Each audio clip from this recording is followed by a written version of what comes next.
je vais vous expliquer la dinguerie qui m'est arrivée lors de mon dernier combat qui devait avoir lieu lundi 11 mars. Prenez des pop-corn, prenez quelque chose à boire, vous allez péter les plombs. Le gang, j'espère que vous allez bien.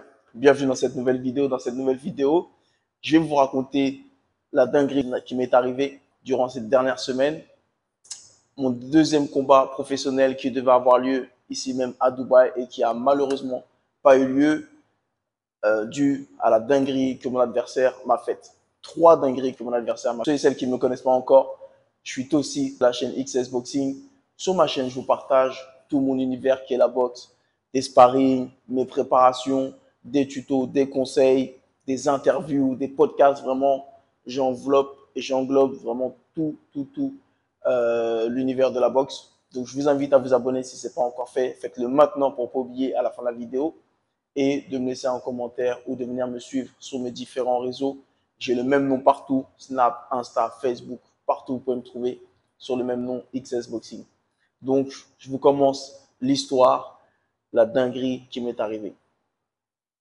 On est début février quand il y a les mecs de mon équipe qui m'annoncent la date de mon prochain combat qui devait avoir lieu le 11 mars, ici même à Dubaï, dans une des salles où justement je me prépare le plus souvent, dans la salle dans laquelle je mets le plus souvent les gants.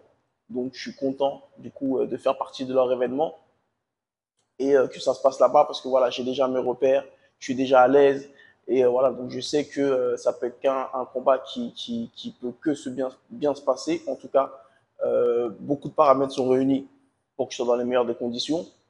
Donc j'accepte ce prochain combat dans cette salle qui s'appelle 10 Round ici à Dubaï. Et je commence tout simplement ma préparation pour affronter mon adversaire dans les meilleures conditions. Donc la période en fait d'entraînement après qu'on m'ait proposé ce combat est, on va dire, un peu courte, de 1 mois et 1 semaine. Mais bon, je suis quelqu'un, moi, qui suis très régulier et qui m'entraîne tout le temps. Je ne lâche jamais, même quand je suis en vacances ou autre. Donc, je me dis, OK, je prends. Bien évidemment, je prends et je sais que ça va bien se faire, ça va bien se passer. Si je double l'intensité d'ici la date prévue, donc sur cette dernière ligne droite, ce dernier mois, si je double l'intensité, tout va bien se passer. En termes de poids, je suis déjà plus ou moins régulier. Moi, je suis vraiment quelqu'un de constant. Donc, je ne fais pas de gros yo-yo. Je ne dépasse jamais les 2-3 kilos d'excès, donc ça va. Et du coup, je commence les entraînements tout simplement. Je reprends les sparring, les mises de gants avec plus d'intensité, avec des adversaires, des camarades qui ont beaucoup plus de niveau. J'augmente du coup mes entraînements cardio pour avoir une bonne intensité, un bon débit sur le ring. Donc fractionner au sac, fractionner à la corde, fractionner course à pied, voilà, pour être bien, pour être en forme et tout. Tout ce mois se passe bien. La date s'approche au fur et à mesure des jours. Et on arrive, ça y est, début mars. Donc début mars, le matchmaker qui s'occupe de moi, du coup, revient vers moi pour me demander si ma prépa s'est bien passée, si au niveau du poids, je suis bon, si voilà, si j'ai besoin de quelque chose, si tout va bien et autres. Je lui fais savoir que tout va bien pour moi et qu'il n'y aura pas de souci de mon côté. Je m'assure de perdre mes derniers kilos. Donc je vais à la salle les jours précédents. Je m'affine, je m'affûte. Dernière séance de cardio, tranquille pour garder bien sûr l'énergie pour le soir du combat. Et je m'avance au fur et à mesure pour être sûr d'arriver au poids, bien évidemment, le jour de la pesée, pour que tout se passe bien de mon côté. Et vient enfin le jour J où on est censé se rendre à la pesée, faire le face-à-face et du coup rencontrer son adversaire et voir les médias, voilà, faire les différentes photos, parler aux médias, etc. pour faire monter la sauce et donner envie à ceux qui vont venir nous regarder, ceux qui vont venir voir du coup le gala la soirée. Première dinguerie qui me fait, c'est que le rendez-vous est censé être à 8 h du matin pour la pesée. J'arrive tôt parce que j'ai des coachings à assumer derrière, à honorer derrière. J'ai quand même tenu à garder quelques coachings la veille de mon combat, d'accord, pour pas tout annuler, parce que je sais que dans tous les cas, j'allais rester à rien faire et trop penser ou voilà, trop être dans l'engouement de l'événement à venir. Je préférais quand même m'occuper plutôt que de rien faire. Donc, je dis au matchmaker et à l'organisateur de venir, que je viendrai tôt à 8 h, je serai moi le premier. Demander à mon adversaire de faire la même pour que lui aussi puisse arriver tôt, qu'on fasse le face-off, qu'on fasse la visite médicale, qu'on fasse les photos, la pesée et que chacun puisse vaquer à ses occupations. Donc j'arrive à 8 h, 8 h 15. J'attends, les adversaires, les combattants arrivent au fur et à mesure au compte-gouttes. Je vois les adversaires commencer à faire leurs photos, les face-off, la pesée, etc. Et mon adversaire qui, lui, n'est toujours pas présent. 30 minutes passent, 1 heure passe, toujours pas présent. Donc, je prends les devants, je commence à faire ma visite médicale. Je me rapproche auprès de l'organisateur et du matchmaker pour leur dire que je vais bientôt devoir y aller. Donc, d'essayer de trouver une solution, d'essayer peut-être de le contacter pour voir où est-ce qu'il en était et tout. Pas de nouvelles de l'adversaire. Donc, le temps passe. J'attends encore un peu. Et du coup, bah, comme je disais, j'ai d'autres rendez-vous qui m'attendaient. Ce que je propose de faire, c'est à l'organisateur, c'est de filmer ma pesée, d'accord, d'envoyer, de montrer la vidéo du coup à mon adversaire et de faire la même quand mon adversaire sera là, afin que je puisse moi au moins partir et vérifier quand même que tout se soit bien passé au niveau de la pesée, qu'il soit au bon poids et que le combat se fasse demain. Je me dis tant pis pour les médias, tant pis pour la photo de face-off, de face à face, bah tant pis quoi. À partir du moment où le combat a lieu, moi c'est suffisant pour moi. Moi, ma pesée a été faite, ça me suffit. Voilà quoi. Le plus important, c'est le combat de demain. La première dinguerie qu'il me fait, c'est qu'il arrive 4 heures en retard. Donc moi, je suis parti, j'ai enchaîné mes coachings, j'ai le matchmaker qui m'appelle à 12h20 pour me dire, ok, on a un souci, ton adversaire vient seulement d'arriver. Je me dis, waouh. Déjà, le manque de respect de ouf. Mais je me dis tranquille, j'attends quand même, j'attends la suite. Je me dis, ok, pourquoi il est arrivé aussi tard? Je me suis dit, à mon avis, c'est parce que il devait avoir les kilos en trop. C'était le temps qu'il perd ses derniers kilos. Le mec, il a dû arriver dans le mal et il est arrivé en retard parce qu'il devait perdre ses derniers kilos, il devait faire peut-être une course sur la corde à sauter, etc. Donc, je lui pose la question, pourquoi il est arrivé en retard? Il me dit, non seulement il est arrivé 4 heures en retard, à 12h20, et en plus de ça, il est overweight. Donc, il est 8 kilos au-dessus de la limite. Donc, c'est pas 600 grammes, 800 grammes, 1 kilo, 2 kilos. Bon, ça fait chier. Mais, bon, c'est des sports de combat, c'est difficile pour tout le monde de perdre du poids et tout. Enfin, pour certains plus que d'autres. Mais là, 8 kilos en trop, 4 heures de retard, c'est carrément du foutage de gueule. C'est même plus.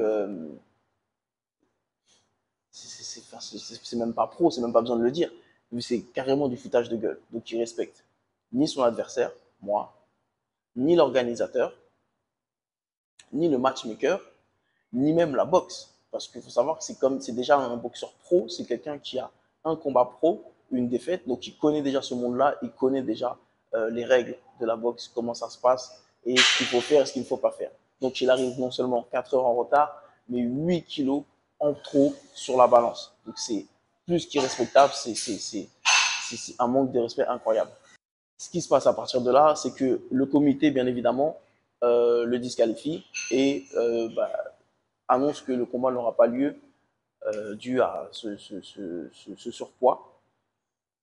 Et ayant tellement envie, et c'est vraiment une chose à ne pas faire et que je ne recommande vraiment pas, mais ayant, c'est ça un peu le problème des Français, c'est pour ça qu'on est surtout mal vu un peu partout dans les sports de combat et que souvent on nous prend pour des faire-valoir, malheureusement. C'est que j'ai poussé pour que le combat ait lieu. Donc, le matchmaker et moi-même, on est parti à la rencontre du comité pour qu'il puisse accepter que le combat ait lieu, ayant énormément envie de combattre et ayant du monde qui se déplaçait pour me voir, qui avait déjà pris leur place. Donc voilà, on a poussé pour que le combat ait vraiment lieu. Le comité, ce que le comité nous a demandé, c'est d'une part de faire en sorte que cet adversaire puisse perdre 1 ou 2 kilos pour qu'il se rapproche plus des 85 kilos que de rester à 88 kilos sur la balance.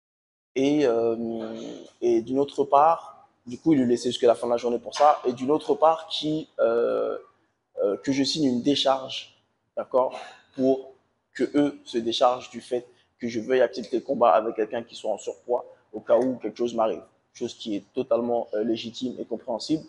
Et chose du coup que j'accepte parce que, comme je vous disais, c'est moi qui suis parti pousser pour que ce combat ait lieu malgré le surpoids de mon adversaire.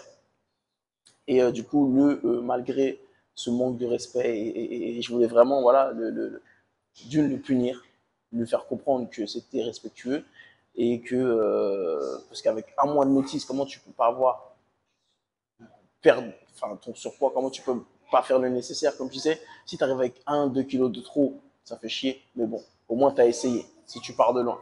Mais arriver avec 8 kilos sur la balance, autant ne pas venir et dire que voilà, tu es forfait ou dire que laisse tomber, mais bon, on a poussé pour que ça se fasse. Donc le comité a accepté avec leurs conditions et du coup le combat était censé avoir lieu le lendemain. Donc moi je finis ma journée tranquille, je me mets en condition psychologiquement, mentalement pour le combat du lendemain. Donc le lendemain, j'arrive dans les coulisses, je rassemble mon entourage, mes entraîneurs, mes amis, coachs et tout, pour m'entourer, pour être dans mon coin. On se met en place pour mettre du coup les bandages pro. Et le début de la soirée commence. Donc il y a les différents boxeurs qui sont là à droite, à gauche, qui arrivent pareil au compte-gouttes, ils commencent à s'échauffer. Les premiers combats sont envoyés. Donc la soirée est annoncée, la soirée a débuté. Plusieurs amis à moi sont là dans les coulisses, mon entourage, mes supporters, voilà, mes amis, ma famille. Et déjà, j'ai un mauvais pressentiment.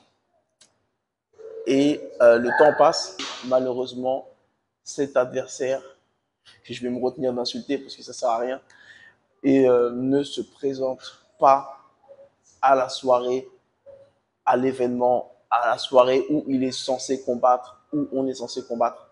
Donc non seulement il arrive en retard à la pesée, il arrive en surpoids, et en plus de ça, on lui laisse une chance incroyable et il ne se présente pas à la soirée de gala. Donc un flop total, désespoir pour moi. Je suis vraiment dégoûté de ne pas boxer, premièrement, d'avoir fait déplacer du monde, que je sois le seul combat de la soirée annulé, que je sois tombé sur ce genre d'adversaire qui pourrit la boxe. Donc voilà les dingueries, voilà la raison pour laquelle je n'ai pas combattu le 11 mars. Comme je vous dis, je reste à l'affût, je reste toujours prêt pour qu'on m'appelle et pour une prochaine opportunité. Et ce que je vais faire également, c'est que je vais organiser mon propre événement d'ici la fin de la saison, donc d'ici avant l'été, je vais organiser mon propre événement, mon propre gala, ma propre soirée ici même à Dubaï et je vais enchaîner cet été avec un autre événement sur Paris.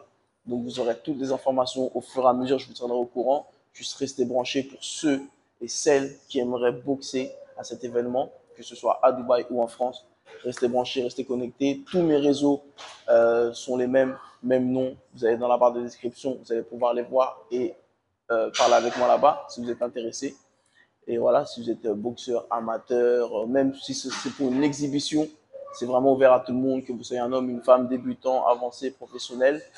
Faites-moi signe et puis on va mettre tout ça en place pour vraiment faire avancer la boxe, que ce soit ici à Dubaï ou en France. D'ici là, portez-vous bien. Je vous dis à très bientôt le gang.